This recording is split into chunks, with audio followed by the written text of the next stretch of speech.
Hey everyone, welcome to our deep dive. Today we're going deep on a topic that's super important for us as public servants. Oh, yeah. It's Canada's 2022-24 National Action Plan on Open Government. All right. Now, I know what you're thinking, another plan, Yeah. but trust me on this one. Okay. This isn't just some document gathering dust on a shelf. Mm-hmm. This is like our playbook for actually making a difference in people's lives. I like that. Yeah. And Go playbook. it's all about making government more transparent, accountable, and, really putting citizens at the heart of everything we do. I think what's really neat about this plan is that it really takes things a step further. Oh, We've been doing pretty well with open data in Canada, yeah. but this plan goes beyond just data. Okay. Yeah. It's about using those open government principles like transparency, accountability, and citizen participation to solve those real-world problems. Right, those everyday challenges that Canadians actually face. Exactly. So we're talking about being clear with information, Yes. owning up to our actions, Ah. and truly listening to what people need and want. Absolutely. And the timing of this plan is really interesting. Oh, how so? Well, it was put together during the pandemic, Oh, wow. and that really highlighted just how vital open government is. I can see that. Think about it. Yeah. All that confusion and mistrust back then when it was so hard to find reliable information, Oh, yeah. open government helps prevent that. That's like that feeling when you finally find the right form online after hours of searching. Haha. Exactly. Except we're talking about way more important things than just paperwork. Right. And what I really appreciate is that this plan isn't just about dumping data online. Yeah. It's about actually turning that data into action. And that's where the cool part comes in, public consultations. Oh, so they actually asked people what they thought. They did. They really made an effort to hear from diverse voices, Including. including those who don't always get a seat at the table. It's so important to hear those perspectives. It really is. I was even looking through the annexes, and it's amazing to see the range of issues people brought up. What kind of things? Well, like environmental racism, Wow. concerns about data on crimes against women, Mm-hmm. even the need for more transparency around how algorithms are being used in the justice system. Those annexes are a goldmine. They are. It really shows that they were listening, Yeah, even if they couldn't address every single point right away. right, because open government's a marathon, not a sprint. Exactly. But speaking of addressing things, Yes. let's jump into the first theme of the plan, Okay. climate change and sustainable growth. I think it's safe to say that climate change is the big issue. It is. And this plan recognizes that open government has a huge role to play in tackling it. Yeah, it's not just about scientists talking to scientists anymore. Right. It's about making climate information and data accessible to everyone. Everyone. Because let's face it, people can't make informed decisions if they don't have the facts. And who better to learn from than indigenous communities? They've been living sustainably for centuries. Absolutely. The plan really emphasizes the importance of learning from their knowledge and experience. I think that's so key. Yeah. Okay, so moving on to the next theme, Okay. democracy and civic space. Ooh, this one's a biggie, It is. especially in today's digital world. I mean, we've all seen how misinformation can just spread like wildfire. Yeah, It's scary how fast it can erode trust in our democratic institutions. absolutely. So this theme is all about fighting disinformation Yes. and protecting those civic spaces. Both on and offline. Yeah. Ensuring fair elections, Mm-hmm. fostering trust in public institutions, Yes. and promoting social inclusion. Think about it. Yeah. How can people participate if they don't feel safe or included? That's such a good point. And there's this one part that really stood out to me. Oh, what's that? They're planning to support research into the state of civic discourse in Canada. Interesting. It really made me think Yeah. about our role as public servants in promoting healthy dialogue. Creating spaces where people can disagree respectfully. Exactly. Okay, on to the next theme. Okay. Justice. This one's all about addressing the access to justice crisis. Which, let's be honest, affects way too many Canadians. It does. So the goal is to make the justice system more accessible And more equitable. for everyone, no matter their background. Absolutely. And disaggregated data is going to be a key part of that. You mean breaking down the data Yes. by gender, Race. socioeconomic status? Oh, all those factors. Right, because how can we create effective solutions if we don't understand the specific barriers different groups are facing? Exactly. It's about moving beyond those one-size-fits-all approaches. And recognizing that different communities have different needs. Exactly. All right, so we've covered climate action, Mm-hmm. democracy. And justice. What's next?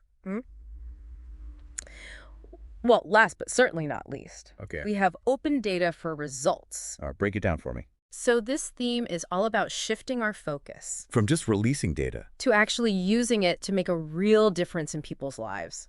So it's not just about having mountains of data. Right. It's about having the right data. The data that actually helps us improve lives. And to make sure the data is actually usable, Yes. they're going to be creating a roadmap for federal data standards. This is going to be huge, Yeah. especially for accessibility, So that everyone regardless of their abilities. can benefit from open data. Exactly, creating a more inclusive and equitable Canada. I love it. Yeah. Okay, before we get too deep into the weeds here, Okay. let's take a pause Mm-hmm. and bring it back to you, our listener. Yes. I know we've covered a lot of ground here, We have. but I'm curious, what's standing out to you so far? What's piqued your interest? And you know, one thing that really impressed me about this plan, Oh, yeah. it doesn't just set these big, lofty goals. Hmm. It actually lays out specific steps to get there. Yeah, it's good. Yeah, it's got milestones and indicators so we can actually track progress and see how we're doing. So it's not just a wish list. Exactly. It's a real plan of action. Exactly. Can you give me an example? Like, what are some of the specific targets they've set? Sure. So let's take the climate action theme as an example. Okay. One target is to increase the number of people accessing climate information Okay.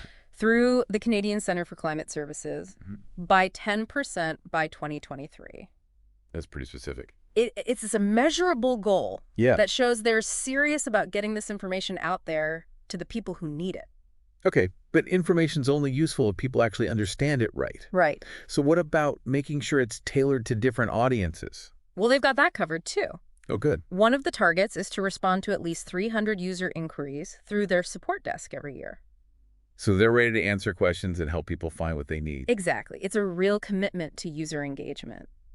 It's like having a personal climate information concierge. Huh. That's way better than trying to decipher those dense reports on your own. Oh, yeah, definitely. And it sounds like this user-focused approach isn't just for climate change. Nope, it's across the board. What are the other themes we talked about, like democracy and civic space? Well, in that area, they're planning to launch an online engagement tool Oh, cool. to get Canadians talking about national security transparency. National security, huh? Huh. That's a pretty sensitive topic. It is, and that's exactly why it's so important to have open and honest conversations about it. Yeah, I see your point. This tool shows that they're willing to engage with Canadians even on those tough issues. Which is a good sign. It helps build trust. Speaking of transparency, Yeah. what about that commitment to create a beneficial ownership registry? Oh, yeah, that was a big one. I remember that being in the news a while back. Yeah, the goal is to have it up and running by the end of 2023. And this will cover federally regulated corporations, right? That's right. So Canadians will finally be able to see who really owns and controls these companies.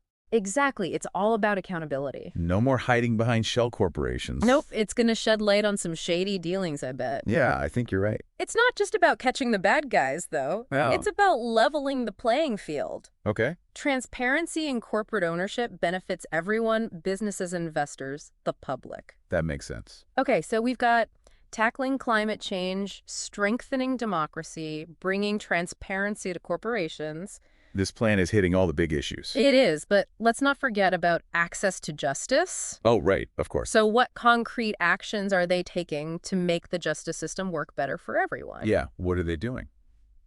Well, data is a key piece of the puzzle. Okay. They're committed to collecting and sharing disaggregated data Mm-hmm. related to people's legal needs and experiences. So breaking it down by different demographics. Exactly. By understanding the specific barriers different groups face, Okay. we can start to develop more targeted and effective solutions. Instead of just throwing money at the problem Exactly. It's about getting to the root causes. and tailoring our solutions accordingly. Yes. That's a smart move. So, for instance, Yeah. they're going to complete the Canadian Legal Problem Survey Okay. and share the results publicly. Including disaggregated data. Of course, broken down by demographics, Okay. LGBTQ2S populations, Black Canadians, persons with disabilities, immigrants, Indigenous peoples. That's going to provide some really valuable insights. It'll help us understand the unique challenges these groups face. So it's not just about collecting data. No. It's also about empowering people with legal knowledge. Right, they're updating resources like Charterpedia on the Justice website,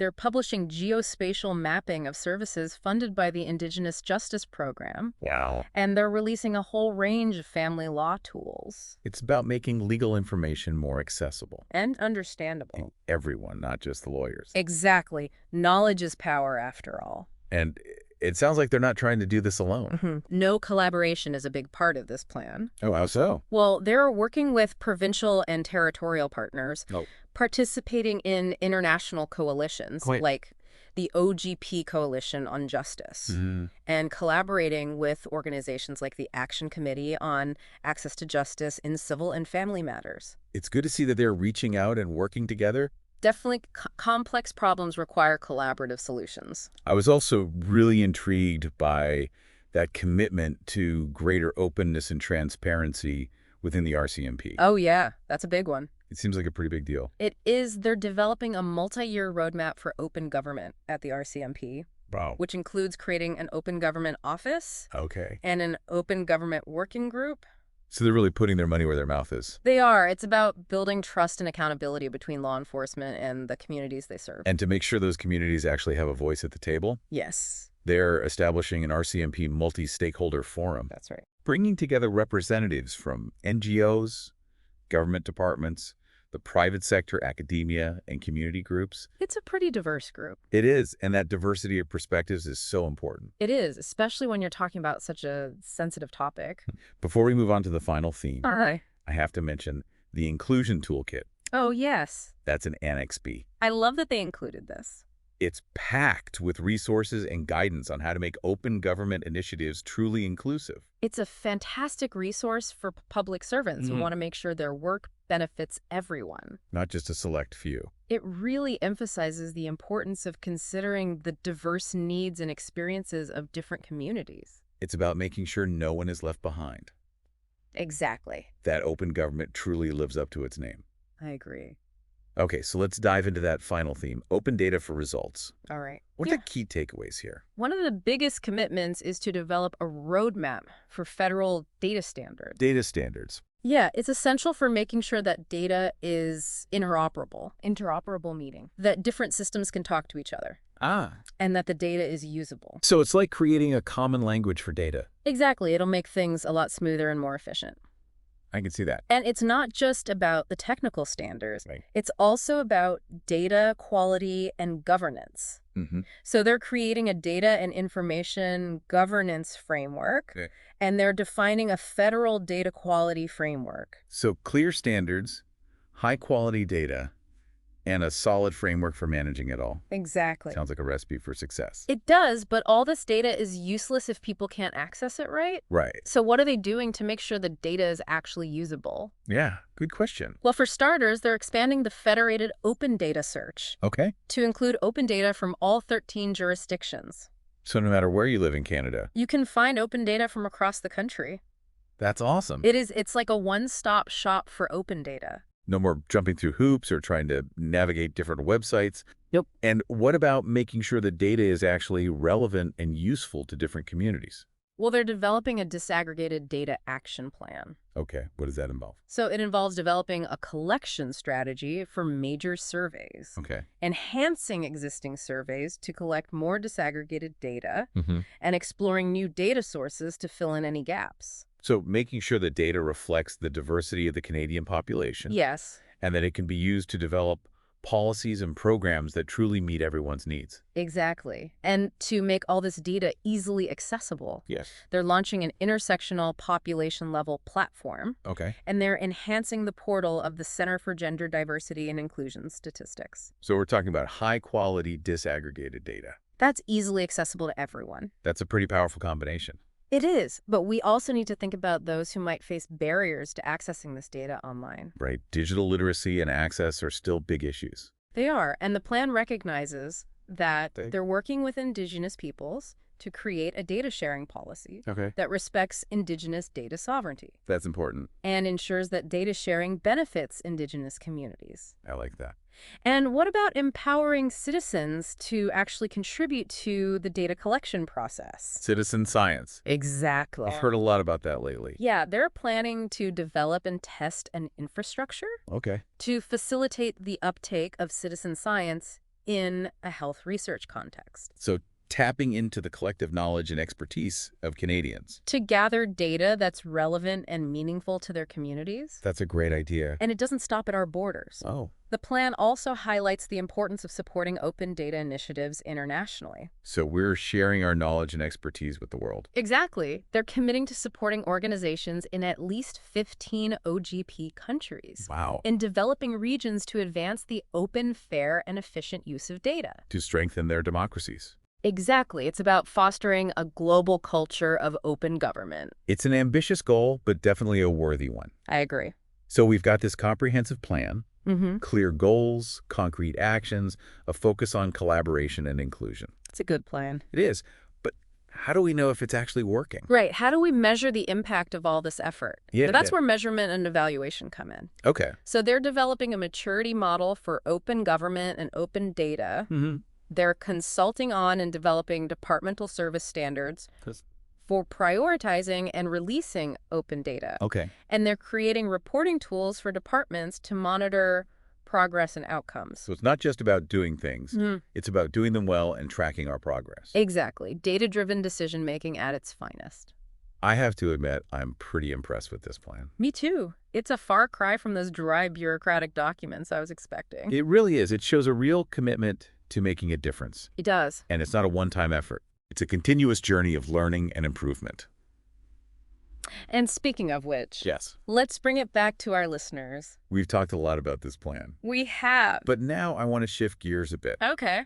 and talk about you. Me. You, our listeners. Okay. The amazing public servants out there. All right. You're the ones on the ground making things happen every day for Canadians. That's true. So think about your work, Okay. the services you provide, Mm-hmm. the information you share, Yeah. and how you interact with people. Okay. I'm thinking. How can you weave these open government principles into your daily work? Yeah, that's a good question. It might be something small, Like, making information easier to find on your department's website, oh, okay. or using plain language that everyone can understand. Right, making things clear and simple. Exactly. Or maybe it's about seeking input from the people you serve. Before making decisions that affect them. Yeah, getting their perspectives. I like that. It could even be about creating a more open and collaborative culture within your team. Oh, yeah, within our own departments. Yeah. That's a good point. There are so many possibilities. There are. But the key takeaway here Yes. is that open government, It's more than just a buzzword. it's more than just a policy document, It's a way of working, a way of thinking. a way of being. And even small actions can make a difference. They can. They really can. Because when each of us embraces these principles, Yeah. we create a more transparent Accountable. and citizen-centric government. together. Exactly. So as you go about your work this week, Okay. I challenge you to keep these principles top of mind. Mm-hmm. Look for those opportunities to be more open More accountable. and more inclusive. In everything we do. And remember, this plan isn't set in stone. Right. It's meant to evolve and grow. So if you have ideas for improvement, share them. Your voice matters. It does. Your insights can help shape the future of open government in Canada. Because open government is a journey we're all on together. It is. So let's keep talking Share our ideas. and work together to build a better More open. government for all Canadians. Thanks for joining us on this deep dive. We hope you found it insightful. And inspiring. Until next time, Stay curious. stay engaged. And keep pushing for a more open and accountable government. We'll see you next time.